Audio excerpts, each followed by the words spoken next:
लोग कहाँ से आए हैं? हम लोग हैदराबाद से आए हैं। हैदराबाद से आए। ये फोटो आपको ये पेरू का खेती कृष्णा का है अपने आपको? बहुत अच्छा, बहुत बढ़िया और संभाल के रखा है और बहुत अच्छा ग्रोथ है। अच्छा देख करके अपने घर वालों को खिलाने के लिए हैदराबाद लेके जाने वाले हैं ये जाम पेरू। हा माझा पप्पू उगळे मित्र आहे, तर त्यांनी आमच्या सोबतच असतो. हा, आम्ही सोबतच शेती करतो. बरोबर. तर त्यांनी काहीतरी आगळं वेगळं करण्याचा प्रयत्न केला हा. या सुवाडी गावामध्ये. बरोबर. त्यांनी तर एक आम्हाला त्यांनी सुचवलं बा काय लावू शेतीमध्ये नाही का. हा. त्यांनी ड्रॅगन फ्रूट आणि त्या ऍपल बोरांचं वगैरे बघितलं. बरोबर. तो बोलला की आपण पेरू लावू. तर त्याला म्हणलं ठीक आहे तू कर, तुला जे पाहिजे आमची मदत आमच्याकडून भेटेल तुला. पण खूप आहे त्याच्या मागे.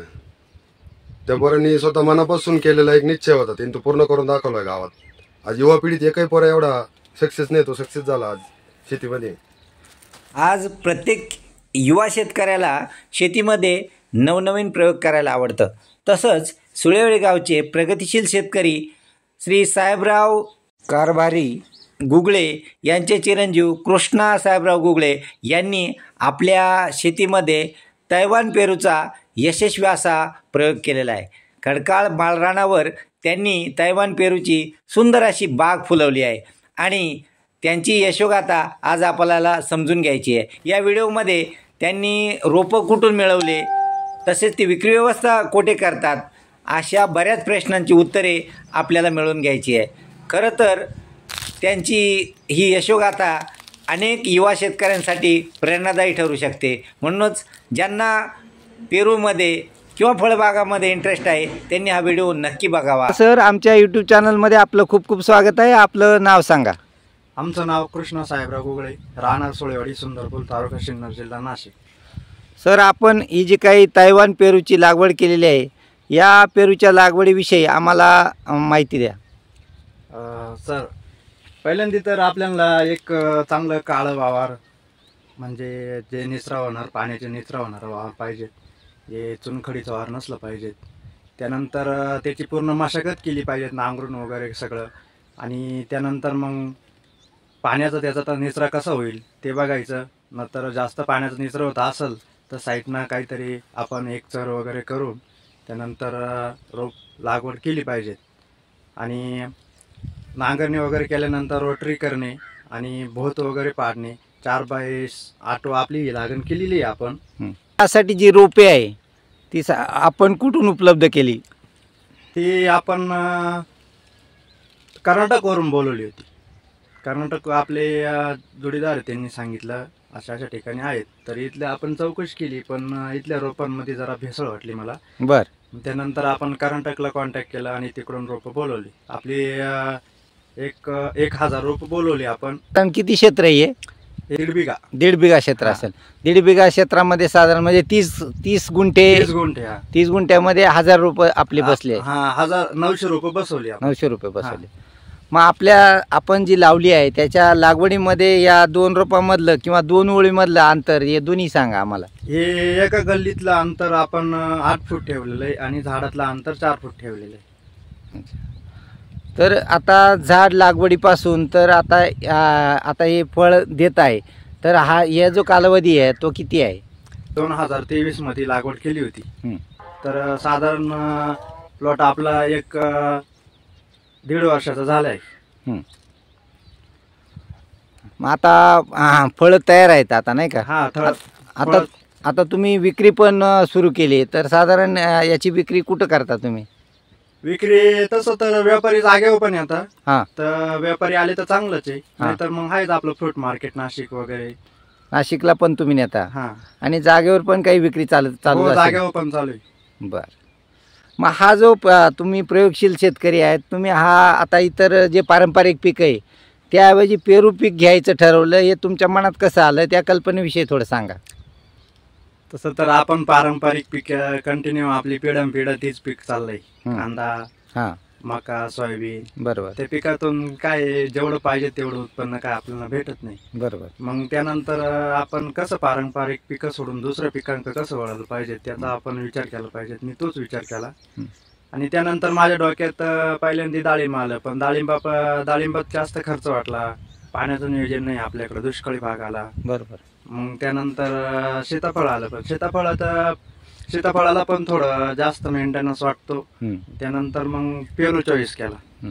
त्यानंतर मग पेरूमध्ये पण भरपूर व्हरायटी आहे. एक विनर आली, तायवान पिंक आली, डायमंड आली, सरदार आली. त्यानंतर कोणती व्हरायटी चॉईस करायची, त्यानंतर आपण ही छोटी कालावधी जास्त फळ देणारी, जास्त उत्पन्न देणारी ही व्हरायटी आपण निवड केली आणि तिचीच लागवड केली. आता तुम्ही सांगितलं इथं मार्केटमध्ये काय रिस्पॉन्स आहे? तसं तर कोणत्या सगळ्यांना सारखंच मार्केट आहे, मार्केटचा काय प्रॉब्लेम येत नाही. पण याचं कसं जास्त खर्चदायक पीक नाही आणि जास्त लवकर कालावधीत येणार पीक, आणि जेवढं पाहिजे तेवढं आपल्याला झाडाला पकडता येतं. आपल्याला जर वाटलं आपल्याला एक तर 20 किलो एका झाडाला काढायचं किंवा 30 किलो काढायचं, तर आपण जेवढं ताकद लावू तेवढं ते झाड देतं आपल्याला. आता एक गोष्ट आहे की इथं आपल्याकडं पाण्याची समस्या आहे, बऱ्यापैकी पाण्याची समस्या. उन्हाळ्यामध्ये आपल्याला 3 महिने पाणी कमीच होऊन जातं. तर पाण्याचं नियोजन आपण कसं करता या 30 गुंठ्यामध्ये? पाण्याचं नियोजन त्यासाठीच तायवान पिंकचा आपण रोपाची लागवड करेल आहे, कारण याला जास्त तर पाणी लागत नाही. तर आपल्याकडे एक विहीर आहे, त्या विहिरीच्या साधनाने आपण 1-2 दिवस झाले की आपण 2 तास पाणी देतो. साधारण जे पाणी आहे म्हणजे 2 तास जे देतात त्याच्यामध्ये किती लिटर यांना पाणी देतात, काय अंदाज सांगू शकता? आपण एक अर्धा लिटरचं ड्रिपर बसवलेलं आहे. ते 1 तास एक झाडाला 1 लिटर टाकतं. 1 लिटर टाकता. 2 तास दोन्ही साईडला टाकलेलं आहे ना आपण ड्रिपरच्या नळे, तर मग आपल्या झाडाला कमीत कमी 2 लिटर पाणी पडतं. हां, 900 झाडं आहे म्हणजे 900 दुने 1800 लिटर त्यांना पाणी म्हणजे 2 दिवसाला पडतं देत आहे. म्हणजे साधारण 1800 लिटर तुमच्याकडं उपलब्धता पाण्याची पाहिजे. 1000 लिटर म्हणू शकतो की दररोज तुमची पाण्याची उपलब्धता असेल तर तुम्ही हा बाग लावू शकता उन्हाळ्यामध्ये. बरोबर. आता हे तुम्हाला कंटिन्यू वाढवा पण लागेल काय वेळेला फळ वाढल्यावर. फळ आपण ज्यावेळेस फळ धरतो ना त्यावेळेस पाणी जास्त लागतं. पाणी मग आपण ओव्हरफ्लो पाणी दिलं ना तरी काही अडचण येत नाही. ओव्हरफ्लो पाणी द्यावंच लागतं फळ फुगवण्यासाठी. आपण 2-3 पाणी ओव्हरफ्लो दिलेलं आहे, फ्लडनी पाणी दिलेलं फ्लडनी पाणी दिले. कोण आता जे तरुण आहे, नवतरुण वेगवेगळ्या गोष्टीकडे वळतात, तुम्ही त्यांना काय संदेश द्याल? तसं तर तरुणांना माझं एक सांगणं आहे, तुम्ही जे नवीन क्षेत्रात आहेत त्या नवीन क्षेत्रात उतरा, काहीतरी नवीन करा, काहीतरी नवीन करून दाखवा. जे पारंपरिक पिकं घेतात त्यातून थोडं बाहेर पडा. आणि खूप आहे या आपल्या देशामध्ये खूप असं करायसाठी काय वेगवेगळं काही तुम्ही पेरू घ्या, तुम्ही वेगवेगळे. आणि मला तर असं सांगायचं जे तरुण शेती करतात ना त्यांनी हे पारंपरिक पिकं सोडून जरा फळबागाकडे वळलं ना तर चांगलं वाटेल. आताच तुमच्याकडं हैदराबादची एक टीम येऊन गेली, तर काय सांगशाल सर, काय त्यांचं मत होतं? त्यांना तर पहिल्यांदा बागामध्ये आल्यानंतर त्यांना खूप आनंद झाला. त्यांना असं वाटलं यार तुम्ही म्हणजे वयाने पण कमी आणि तुम्ही एवढं भारी केलं, कसं केलं, काय केलं. त्यांनी पण असंच विचारलं, त्यांना पण असंच सांगितलं आणि त्यांना खूप आनंद झाला. त्यांनी पेरू वगैरे खाल्ले, निले पण, आणि ते खास आपला बाग बघायलासाठीच आले होते.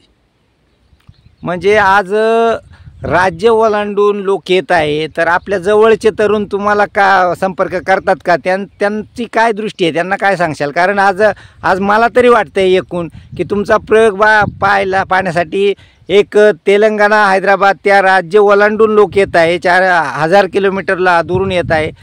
परिसरातल्या लोकांना काय वाटतं याच्याबद्दल? तसं तर मी परिसरातल्या लोकांना 4-2 लोकांना कॉन्टॅक्ट केलं होतं. तर आपला बाग लावायच्या वेळेसच मी 4-5 जोडीदारांना बोललो, तर आपण एक 8-10 जणांची हे करू, टीम करूया आणि लावूया. तर मला कोणी पण होकार दिला नाही. त्यांना असं वाटलं या होतो का नाही, सक्सेस प्रयोग होतो का नाही, काय होतं, खर्च जास्त आहे असं. त्यामुळे त्यांनी कोणी पण माझ्यासोबत काय प्रयत्न केला नाही. मग मी एकटाच राहिलो आणि एकट्यानेच हे केलं.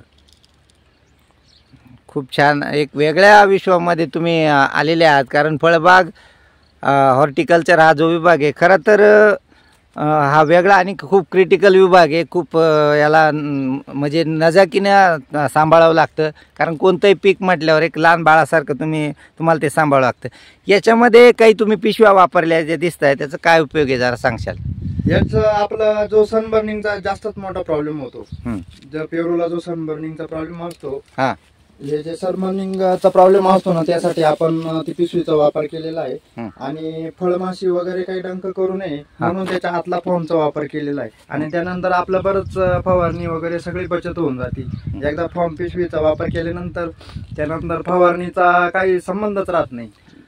याच्यामध्ये आता समजा या अगोदर जे फळ येतं त्यावेळेला काही फवारणी करावं लागते का? हो, त्यावेळेला आपलं एक ब्लू कॉपरचा हात घेणं किंवा अँट्राकॉल वगैरे एक बुरशीनाशक कीटकनाशकचा हात चालतं. आपलं जो कांद्याला रेग्युलर आपण औषध वापरतो तेच मारायचं.